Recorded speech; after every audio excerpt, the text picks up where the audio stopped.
રાજકોટ મહાનગરપાલિકાને ફાઇલોને પણ પગ આવે છે અને એટલે ચાલી પણ શકે। જી હા, આ ફાઇલો ચાલતી પહોંચી ગઈ મેડમ અદના મિત્રાના ઘરે। સાગઠિયાના દરરોજ એક બાદ એક રાજ તો ખુલે છે અને પછી હવે આ મેડમ એટલે કે રાજકોટ મહાનગરપાલિકાના પૂર્વ સિટી એન્જિનિયર અદના મિત્રને સાચવવા બચાવવા બધા અધિકારીઓ ઇજનેરો આકાશ પાતાળ એક કરે છે। તેમણે રાજીનામું આપી દીધું હતું અને જગ જાહેર હતું તો ફાઇલો તેના ઘરે આવી કેમ, આ સૌથી મોટો સવાલ છે। વાત એમ હતી કે આરએમસીના પૂર્વ સિટી એન્જિનિયર અદના મિત્રાના ઘરે વિજિલન્સની ટીમે તપાસ હાથ ધરી। અદના મિત્રાના ઘરેથી મોટી સંખ્યામાં દસ્તાવેજો મળી આવ્યા અને આ મેડમના જવાબો પણ એવા જ હતા। મીડિયા સમક્ષ એવો દાવો કરતા હતા કે કોઈ અજાણી વ્યક્તિ મારા ઘરે આવી મહાનગરપાલિકાની ફાઇલો મૂકી ગયું।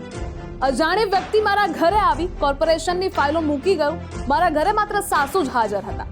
અજાણી વ્યક્તિઓ કોર્પોરેશનની ફાઇલો કઈ રીતે અદના મિત્રાના ઘરે મૂકી જાય તે પણ સૌથી મોટો સવાલ છે અને એટલે જ કદાચ આ મેડમનો દબદબો પહેલેથી છે। એટલે કદાચ મનપાની ફાઇલો અહીં ચાલીને જ આવી ગઈ હશે। હવે તપાસ તો ફીંડલું વાળી નાખવા માટે નિયમોની આટીઘૂટી પણ ઊભી કરી દીધી। ઇજનેરો તેને બચાવવા એવું કહે છે કે જરૂરી ફાઇલોમાં સહી બાકી હતી। મહત્વનો સવાલ, સહી કરવા માટે અદના મિત્રાને ઓફિસે પણ બોલાવી શક્યા હોત। મહત્વની ફાઇલો આરએમસી કચેરીની બહાર ગઈ કેમ તે પણ સવાલ છે। જો કે ઇજનેરો આવો ગોળ જવાબો આપે છે।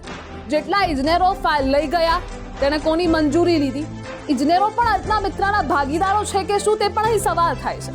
જો કે હકીકત જાહેર કરે તમામ ઇજનેરો તો નોકરીમાંથી હાથ ધોવા પડે તેવી પણ સ્થિતિ હોઈ શકે। તમામ તપાસને ફીંડલું વાળવા માટે અધિકારીઓ ઊંધા માથે મહેનત કરે છે, ભીનું સંકેલવાનો પ્રયાસ કરે છે અને એટલે જ આવા ગોળ જવાબો આપે છે। કાલાવડ રોડ પર પોશ વિસ્તારમાં રહેતા અદના મિત્ર અગાઉ પણ વિવાદોમાં આવી ચૂક્યા છે। આવાસ યોજના કૌભાંડમાં તેનું નામ ખુલ્યું હતું। હવે જોવું એ રહ્યું કે આખરે કેવી રીતે આ ભીનું સંકેલી દેવામાં આવે છે। આવી જ અપડેટ્સ માટે આપ જોતા રહો ગુજરાત ફર્સ્ટ।